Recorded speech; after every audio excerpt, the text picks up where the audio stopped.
സഹ്യ ന്യൂസിലേക്ക് സ്വാഗതം. ഉരുൾപൊട്ടലിൽ വിറങ്ങലിച്ച് വയനാട്, മരണസംഖ്യ ഉയരുന്നു. ഉറ്റവരെയും ഉടയവരെയും തേടി ബന്ധുക്കൾ. വയനാട്ടിൽ കനത്ത മഴയ്ക്കിടെ ചൊവ്വാഴ്ച പുലർച്ചെയുണ്ടായ 2 വൻ ഉരുൾപൊട്ടലുകളിൽ മരണസംഖ്യ 75ഓളം ആയി. മേപ്പാടിക്കടുത്തുള്ള ചൂരൽമലയിലും മുണ്ടക്കയിലുമാണ് ഉരുൾപൊട്ടലുകൾ ഉണ്ടായത്.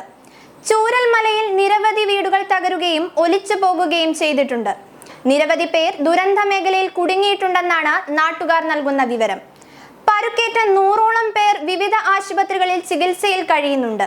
ഇവിടെ നിന്നും മുണ്ടക്കയിലേക്കുള്ള പാലം തകർന്നതിനാൽ മണിക്കൂറുകൾ വൈകിയാണ് രക്ഷാപ്രവർത്തകർക്ക് അപകട സ്ഥലത്തേക്ക് എത്താൻ സാധിച്ചത്. അവിടെയുണ്ടായ നാശനഷ്ടങ്ങളുടെ യഥാർത്ഥ ചിത്രം ഇനിയും പുറം ലോകത്ത് എത്തിയിട്ടില്ല. ഉരുൾപൊട്ടലിൽപ്പെട്ട നിരവധി പേരുടെ മൃതദേഹങ്ങൾ കിലോമീറ്ററുകൾക്കപ്പുറം മലപ്പുറം നിലമ്പൂർ പോത്തുകലിൽ ഒഴുകിയെത്തിയത് ദുരന്തത്തിന്റെ വ്യാപ്തി വെളിപ്പെടുത്തി. അംഗഭംഗം വന്ന നിലയിലായിരുന്നു പല മൃതദേഹങ്ങളും. ചാലിയാർ പുഴയുടെ വിവിധ ഭാഗങ്ങളിൽ നിന്നും കണ്ടെത്തിയത് വയനാട്ടിൽ നിന്നും ഒഴുകിയെത്തിയ മൃതദേഹങ്ങളാണെന്നാണ് സൂചന. വിവരമറിഞ്ഞ് ചൂരൽമലയിലെത്തിയ പോലീസിനും ഫയർഫോഴ്സിനും ജനപ്രതിനിധികൾക്കും നടക്കുന്ന കാഴ്ചകളാണ് കാണാൻ കഴിഞ്ഞത്. മുണ്ടക്കയിലേക്കുള്ള പാലം തകർന്നതിനാൽ പുലർച്ചെ രക്ഷാപ്രവർത്തകർക്കും മാധ്യമങ്ങൾക്കുമടക്കം അവിടേക്ക് പോകാൻ കഴിഞ്ഞില്ല. ദേശീയ ദുരന്ത നിവാരണ സേന NDRFന്റെ 20 അംഗ സംഘത്തിന് മാത്രമാണ് ആദ്യഘട്ടത്തിൽ മുണ്ടക്കയിലേക്ക് പോകാൻ കഴിഞ്ഞത്.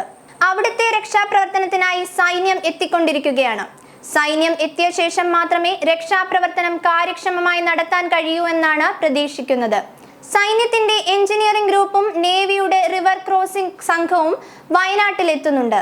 നാവികസേനയുടെ ഹെലികോപ്റ്ററുകൾ എത്തിച്ച് ദുരന്തമുഖത്ത് കുടുങ്ങിയവരെ എയർലിഫ്റ്റിംഗ് ചെയ്യുന്നതിനുള്ള നീക്കം നേരത്തെ തന്നെ തുടങ്ങിയെങ്കിലും കാലാവസ്ഥ പ്രതികൂലമായത് നീക്കങ്ങൾക്ക് തടസ്സമാകുന്നുണ്ടെന്നാണ് പുറത്തുവരുന്ന വിവരം.